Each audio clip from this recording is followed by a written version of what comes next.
Oniduro mi ẹ one time.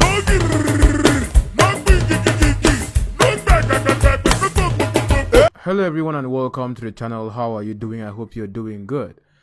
Today we are talking about Enaka Iyok once again. I thought the last video I made was gonna be the last one, where I talked about her relationship, or how I was able to connect Enaka Iyok, Daddy Freeze, and Apostle Johnson Suleiman. It was very extensive in this video. Apostle Johnson Suleiman has been in scandalous news. And because I know what I was told and I know the impact that had on me. She's a secondary school old lady. But there are some that I feel like there's something to talk about. Because if you like say Pastor Michael to say everybody for Nigeria no get sense. That the man is an adulterer, the man is a fornicator, he sleeps with young girls, teenagers, married women, everybody. Yes.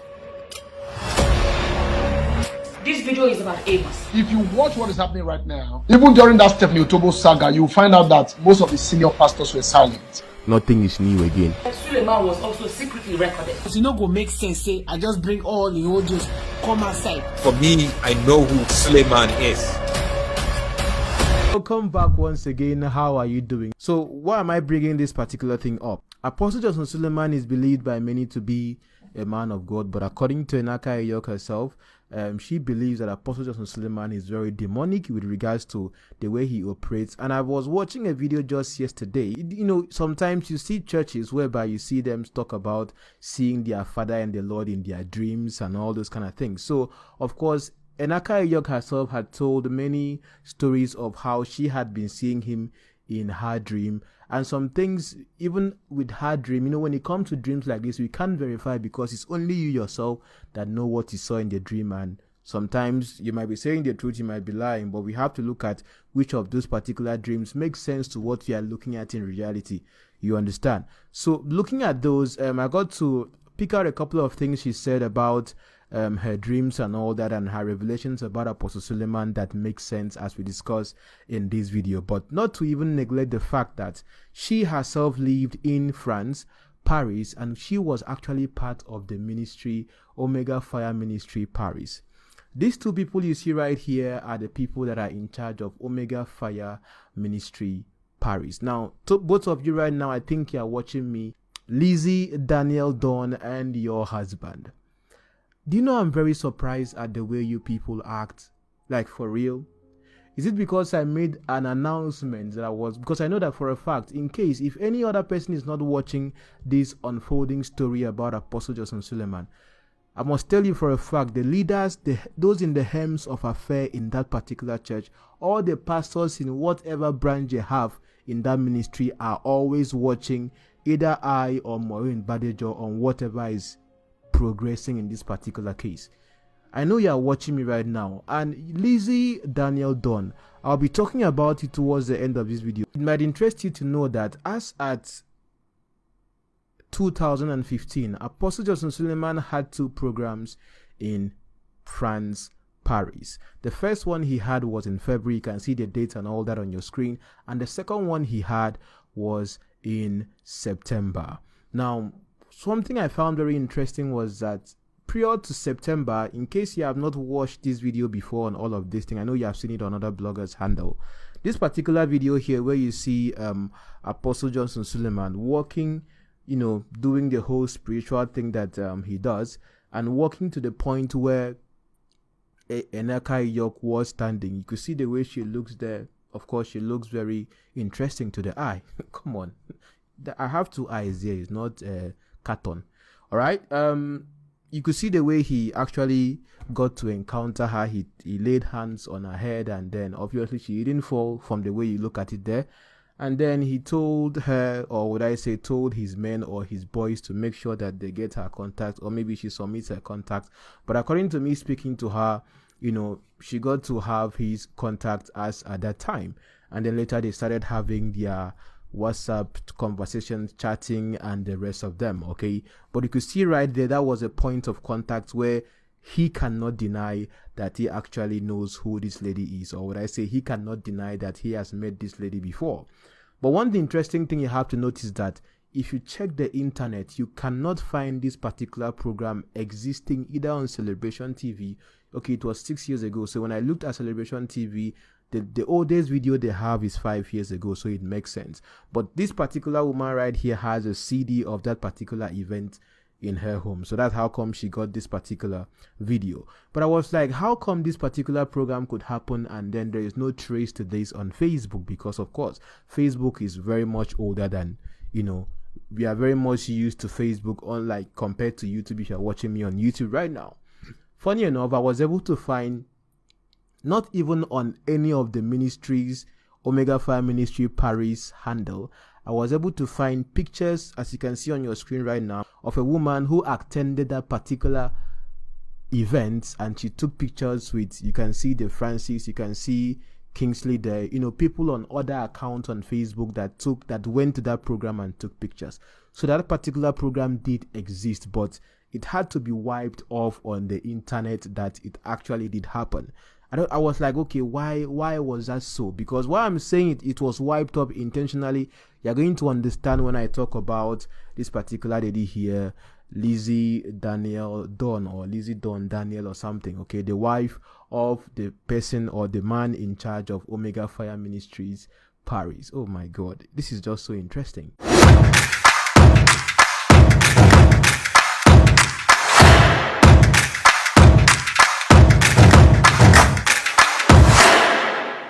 Okay, so she talked about the point whereby they had their, you understand, entanglement was at December when Apostle Suleiman went with the wife to Paris. As you can see right now on your screen is the verification that actually there was a time in December that they went to Paris with the family, because that was what she told me, and I got to find that out as well. So that was at the point where, when that happened, actually their entanglement, or what I say, their knacking happened at her place, because he actually went to where Apostle Suleiman was lodging with the family. He came out, they entered the car together, and then went to where that happened at her own place, and a couple of other things. So, but the gist before then is something I think is very much personal, but it's a long story, I would say, because as at when he got her contact from that particular program you see right here, after that they had been talking before they actually eventually met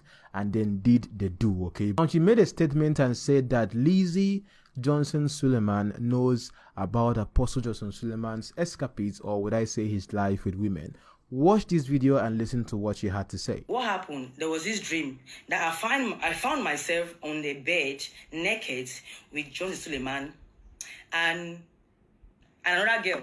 So, and that is to show that, that's to prove that he does terrorism or whatever, That was it. This is a dream, and in that dream he was in the middle of us. We're all naked. That is him and the other two, me and the other girl. So the wife walked in, and when she walked in that room where we were, she didn't even look at the other girl. She looked at me. She was very angry, so she left. And the way she walked away, like a wizard. So, and when she walked away, Suleiman turned to me in the dream. It's a dream. And he said, you see now, Mama is angry. Let me go and ask for forgiveness. And the way he also walked away, you know he's a witch. That dream was there. Do you know that after my calling, the Lord now reminded me of that dream? The Lord said, do you now see why that woman was like that on that day, in that dream that you dreamt like that? Because she knew already that Suleiman would have tempered with you, but he don't want to hear. He wouldn't have done that with you. She has seen that I will be a problem to their ministry. It's not as if their ministry is going to go down, but I think people will pick something. People will pick something. Yes, people will pick something that may know. From the revelations, the Lord himself will touch people's heart. They will know that I am not lying. Now, even though that was more of like a dream that she had, we can say for a fact that based on the way we have been looking at Apostle Johnson Suleiman, and the pattern right here, remember Joy Increase said here, if I watched my video about her, that Lizzie Johnson Suleiman told her not to enter the husband's room. There was a reason why she told her that. And if you look at the way she said it, she narrated her dream, and where she talked about the way she looked at him at that time and was like, and the way he was saying, according to her in the dream, that, oh, let me go and apologize to my wife, you see this, blah blah blah.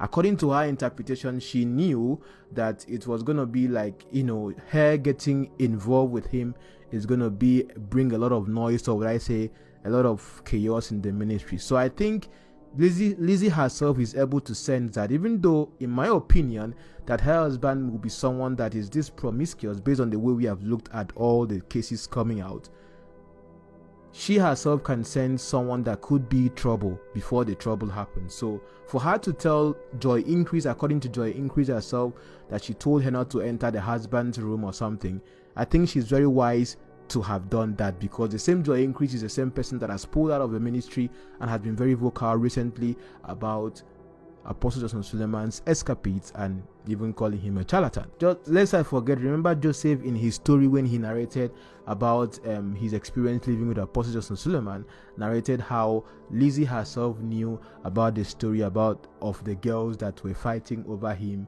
and all those kind of things that happened. You get? But now let me now get to the point that was actually very disturbing for me in this analysis. As of last week, February 9th to be precise, the beginning of this month of February, when I was speaking to Enaka Yok, when her name first came up, I found something interesting. When I was talking with her, she really told me she was part of the ministry. Even after she had this sexual affair with Apostle Johnson Suleiman, she was still part of the ministry. In fact, she was still actively member of the church.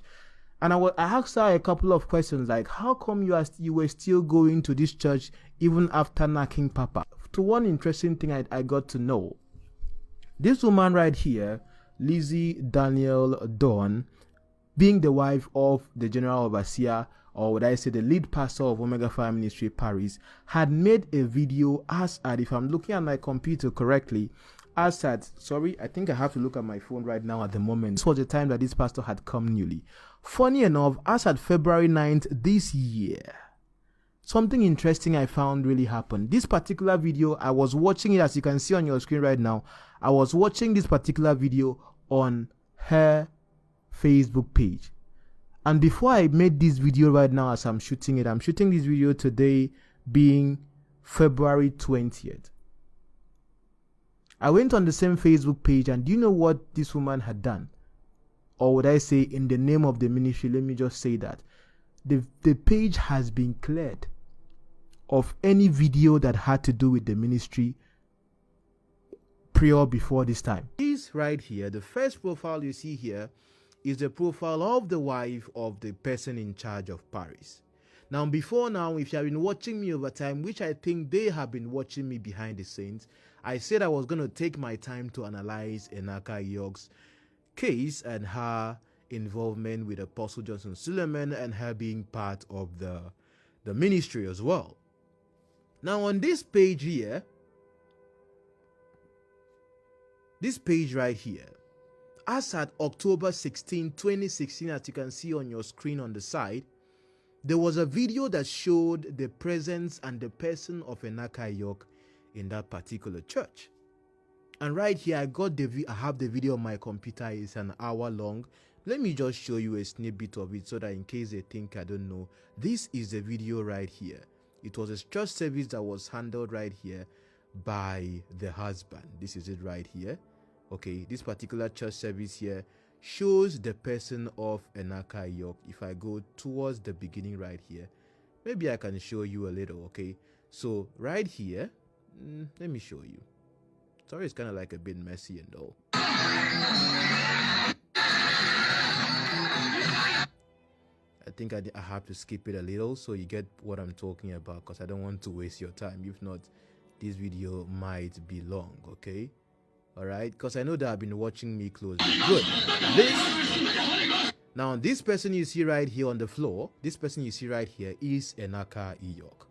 She's known in the ministry to be the one that always falls down every time they lay hands on her or something, because I needed more concrete evidence aside her whole meeting with Apostle Johnson Suleiman when he was asking for her contact to be taken and all of those kind of things. Yeah, but this is Enaka Yok, and this is the husband of this woman. I am on her profile right now. Now, this video was on her account.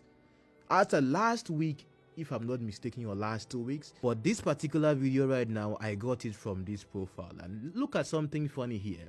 Now I go back to the same profile right now, 2016, to see if there are any videos or something, and there is no post available. She took time to go and clear her profile of any post. In fact, there is even no videos right now. And I'm like, was this not the same profile I saw videos and all of that? To show you the extent for which this cover-up is going on. But you watching me right now, you can see clearly that this is not just a matter. This is just something that is a ministry affair. So when Mike Davis says something like, this is something that we all know, it is normal. It is, you see, to go to the extent of deleting your videos of events that even have to showcase her at all, that is the height of it. But anyway, I have it on my computer like I just showed you right now, the entire sermon, so you know that I've been watching for a long time. What would have made between February 9th to February 20th right now that Enaka York is being discussed? Why would they delete this video? The reason is very simple. Enaka York right here is in this video, as you can see it playing on your screen, and even the pastor here, as at that time, is the one that is right now, even though he looks more fresher right now and his face is looking shinier, the one preaching right here. And the reason why I think this video was deleted was because one of my live streams, I mentioned that even the pastor himself, what he was preaching in that particular video about the whole tithing thing. I'm going to play the video to you right now because I think that was a clue for them to find this video and delete it. Because for me, one thing you have to understand about me is that if I make an announcement on something, or if I tell you that I'm going to do this today or tomorrow, just know that I've gotten all the facts I need to get for that particular video or that particular discussion before I even make that announcement. So I think they thought that I would just come, maybe when I'm making the video, come look for it or something, not knowing that I had already gotten the video myself on my computer before they even thought of deleting it. Okay, so if you look at your screen right now, you see the video, this video playing, and Enaka York is actually in front right there, and she was falling down. He was laying hands, she was falling down, and I was just like, these people, they just want to remove any form of trace that they know who Enaka York is, or she was ever part of that ministry. I don't know if you understand what I'm saying. So for a fact, one thing I want you to understand in this video right now is that whatever is happening right now with Omega Fire Ministry, whatever is happening right now with all these evidences coming out, you understand, everyone is involved. So when Mike Davis himself was saying that this is something that everybody knows when it comes to his character and his womanizing and all that, it's something that all the lead pastors are very much aware, just that we see it as a weakness. You heard that in the intro of this video. It will now begin to make sense to you, because how come? What would make them just all of a sudden delete that particular video and any form of trace on that particular handle that belongs to this woman, Lizzie Daniel Dawn? So Lizzie Daniel Dawn, if you're watching me, can you answer me in the comments? Please do tell me, why did you delete that video? Because of course it's a church service, it's a Sunday service, so why would you delete it? It's something that should be a blessing, kept there as a blessing to everyone. Except maybe you heard me talk about coming to analyze Enaka York and you decided to go and delete it. Oh, come on. That was too slow of you, because for me, I have everything. You understand? It was a shocker to them at the point when this particular video that you guys have seen already came out about when Apostle Suleiman actually did touch her and then say, get her contact or something. So even Apostle Suleiman cannot even deny knowing who she is or something. But for a fact, one thing I found very interesting in this particular case is that she also came out herself and made a public confession, holding a confession that she had an affair with him back then. How come this was not even making the waves? And if you read the comments on this video on her Facebook page, people were calling her bitch. Apostle Suleiman is a human being. You're the one that seduced him, blah, blah, blah. And I was like, wow, so this was something that was really out there. And maybe people like me didn't know. So where some people are saying that, oh, George, why did you call out that the truth is that this is someone that she had come out publicly to make a confession. You understand? Wanting to expose Suleiman for who he is. You get that kind of thing. And at the same time, she had reached out to someone that she believed is a voice for. Do you understand? And the same person also, knowing this quite well, decided to, even though he reacted, decided to still become friends and brothers to this same person, Apostle Suleiman, which I'm not against their brotherhood or their friendship. But of course, he knows him too well and knows his character and personality before he even decided to become friends and close to him. It's different when someone comes to me and tells me a story. I'll first of all tell you, if you want me to share your story on my platform or talk about it, first of all, you talk about it on your platform, then we can move from there. Because everything I talk about right here on my platform are based on things I've seen out there and I just react to them. I don't come here and bring out people's stories like that firsthand, except when I am the one that do the investigations myself, like the one I did about Enaka York and Daddy Freeze. Then we can say, good, this is something that is actually my content, or would I say my own bullet, trigger and everything. I don't know if you understand. So at this point, I want you to learn something right here. Enaka York is not crazy, I would say. But for a fact, where I was really disturbed was that, how come you had an affair with this person sexually? Yes, you still were going to the same church, being under the same ministry. How do you feel being there? What did they do to your mind that after knocking Oga, not once, at least twice, based on our discussion, yes, still, you were still part of the ministry, you were still going there until maybe things went south and then, a couple of things didn't go well with the whole papers and all that, and then, the whole calling thing started, and then I don't know how God called you. I don't want to discuss the whole spiritual aspect and all of that, because I want to just talk about things that people can relate to. Two of us can do 1 + 1 2, 2 + 2 3. It can make, as in 2 + 2 3, 2 + 2 4. Things that can make sense to us. But if you want to watch the other things she has talked about, what God had revealed to her and all that, you can go on her page on Facebook and watch all of them. So I just had to pick a couple of things that I believe make sense and connect to patterns and talk about them right here on my platform. So in case you learned anything, be sure to share this video with someone, and please, let's stop the whole comparison thing. You cannot compare Being Real Josh to anybody right here on the platform. I am just me, myself, and I. You understand? So all the same, thank you very much for watching me today. If you have not subscribed to the channel or followed me on Facebook, you might want to do so. But if you don't want to do so, please just waka go. All the same, thanks to my dear amazing audience right here. And I hope to see you next time as I talk about maybe some other thing else, because this Apostle Suleiman case is too much. Oga is too much. Do the needful. Hallelujah!